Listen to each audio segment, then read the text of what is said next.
Courtney Badger with Arlington County Planning Division, and this is a staff presentation for the first Site Plan Review Committee meeting for the Ballston Macy's Site Plan Project. To find out more about this project and to review the site plan drawings and application materials, please visit the project page at the URL located at the bottom of this screen. This presentation is going to focus on the following topics: land use and zoning, including an overview of the proposed transfer of development rights, site design, architecture, landscaping, and open space. I'll also outline the process going forward and the next steps in the public review cycle. I'll start by giving some background information about the proposed development. Insight Property Group has submitted a request to amend Site Plan number 193 to redevelop the Macy site with a new 16-story residential building anchored by ground floor grocery use. The new building would contain 555 total residential units, 44,000 square feet of retail space, and 388 parking spaces, dividing between 2 levels of underground parking to support the residential and then 1 level of above-grade parking within the second floor building podium to support the retail use. The applicant is proposing to earn their density through a transfer of development rights from the Haven apartment complex located along Columbia Pike and by achieving LEED Gold certification. The applicant is also proposing modifications to the zoning ordinance to allow for additional density, a reduced parking ratio, and density exclusions for such uses such as mechanical equipment and air vents. The subject site is located within the Ballston metro area, and the site is currently developed with the Macy's department store. It has an internal connection to the Ballston Quarter Mall and has vacant office space above the department store. There's also a private alley that separates this site from the Ballston Point office building west of the site. So let's start out evaluating this project through a land use and zoning lens and looking at the way that the applicant's going to achieve their density through that transfer of development rights. Let's start out by looking at this proposal from a land use and zoning perspective. The general land use plan allows for proposed retail and residential uses within the medium office apartment hotel general land use plan designation. The applicant is not proposing a change to the current zoning, so the zoning will remain as CO 2.5 mixed use district. That CO 2.5 zoning district allows for a building height of up to 16 stories, not including the mechanical penthouse. The applicant's proposal is consistent with the height called out in that zoning district. The Ballston sector plan doesn't specify a specific land use type for this parcel, however it does include design guidelines that I will cover later on. Finally, there is an administrative guidance for office conversions. However, it's not applicable to this site because the proposed use of residential and retail are consistent with the land use and zoning policy guidance that we have. The main way that the applicant is proposing to achieve the density requested is through a transfer of development rights. This was a frequently commented topic during our online engagement opportunity with many questions about how this would work, so hopefully this will help clear up some of those questions. The applicant owns the Haven apartment complex located along Columbia Pike within the Columbia Pike form-based code area.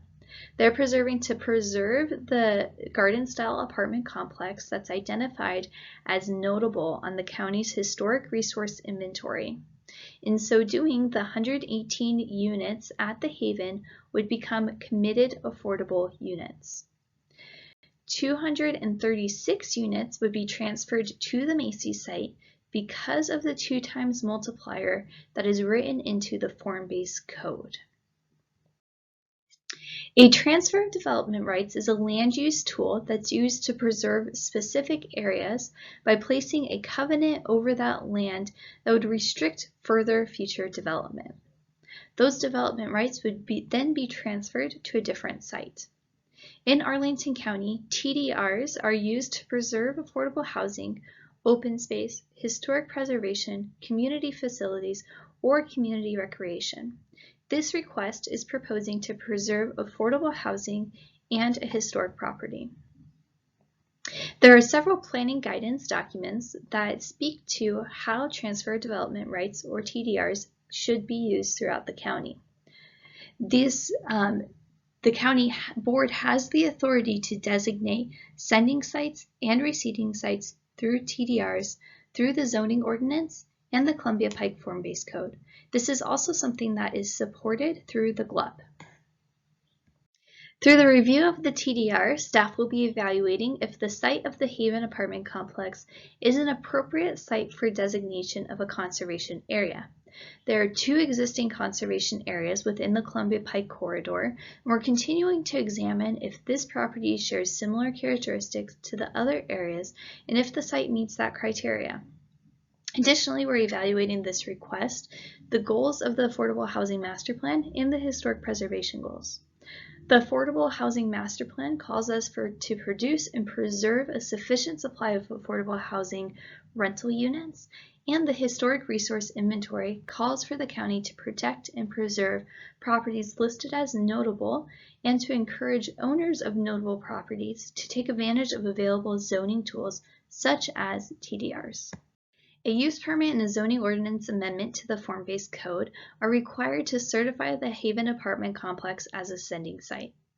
This is going through a separate review process and is reviewed by the Form-Based Code Auxiliary Working Group, the Zoning Ordinance Committee, and the Historic Affairs and Resource Board.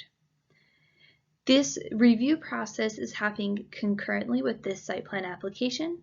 There was a AUG meeting held on February 16th that was virtual. You can go and watch that meeting on the project webpage.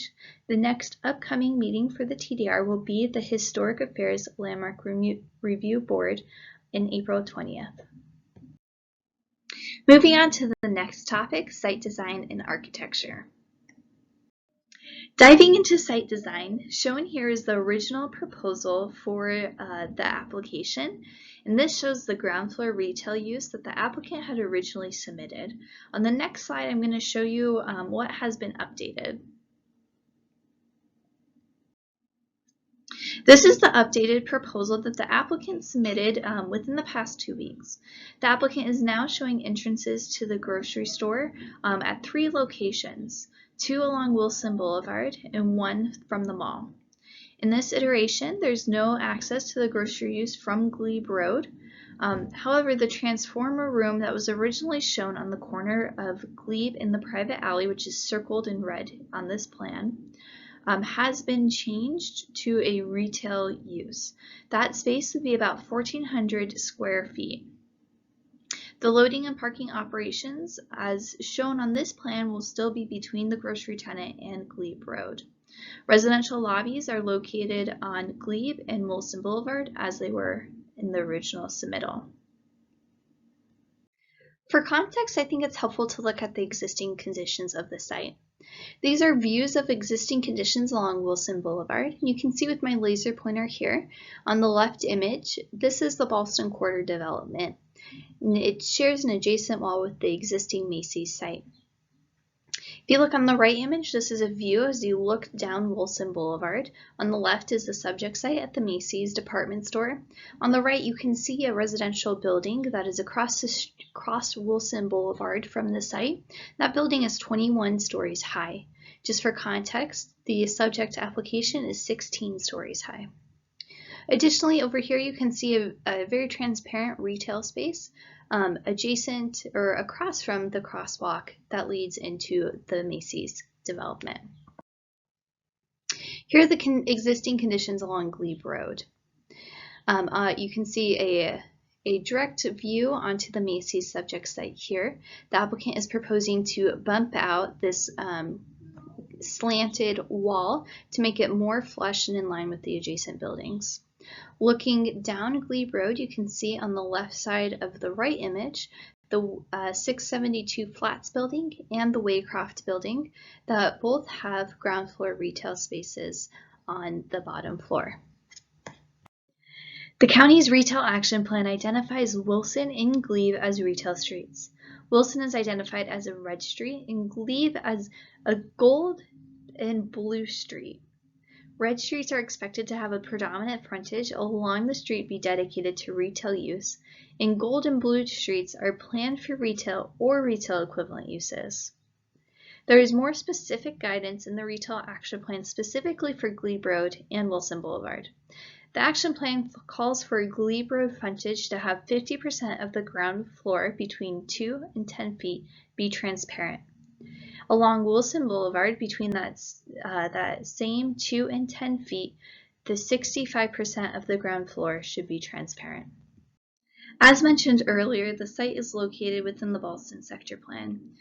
This Ballston sector plan doesn't have a specific land use guidance for this site. However, it does have urban design guidelines that are helpful to look at in connection with this project.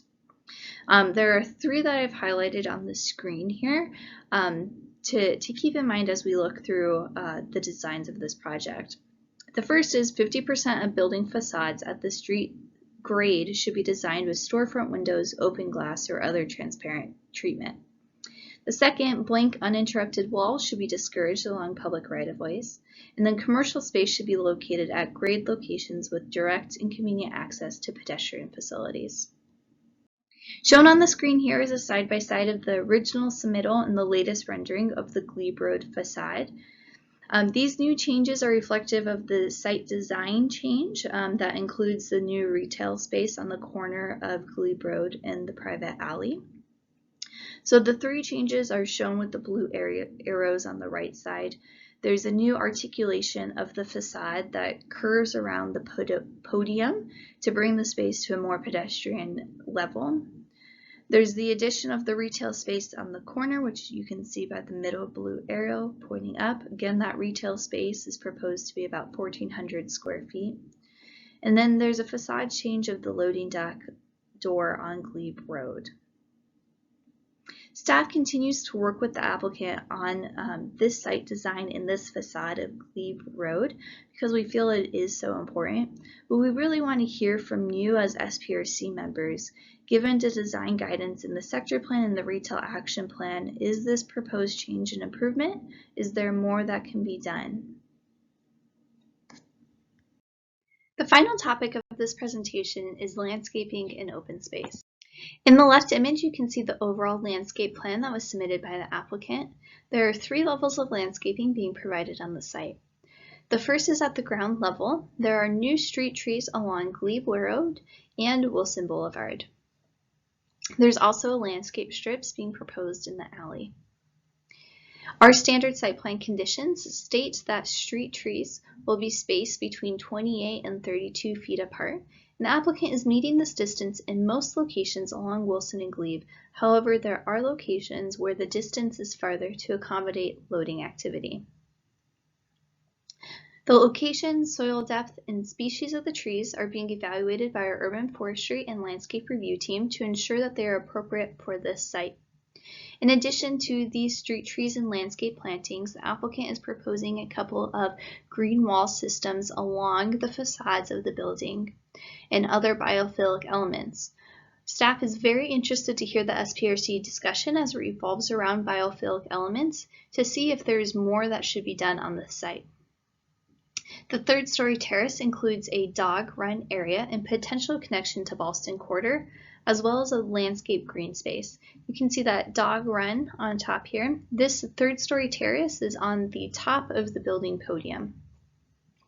The final level that I talk about is the rooftop level, and it's outlined in black on this image.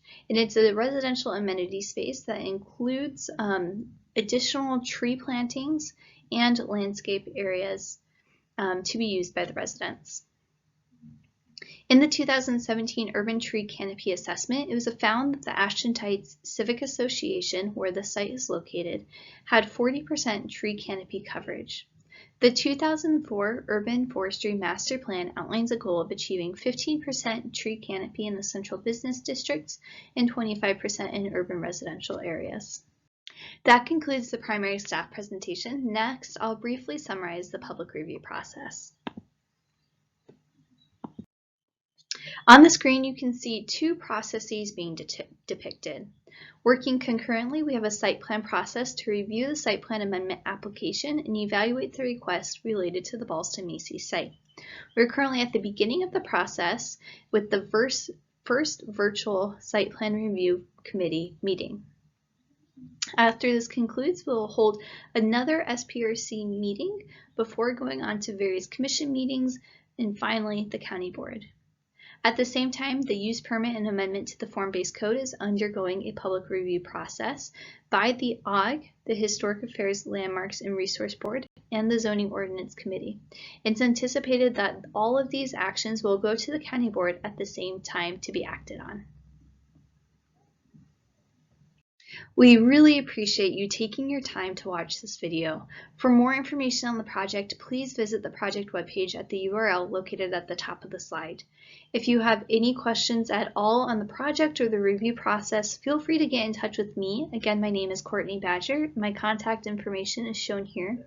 You may also contact Dennis Sellen with DES Development Services with any transportation, utility, or streetscape related questions.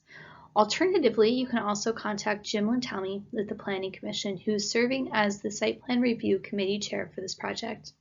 Thanks again, and we look forward to hearing your feedback.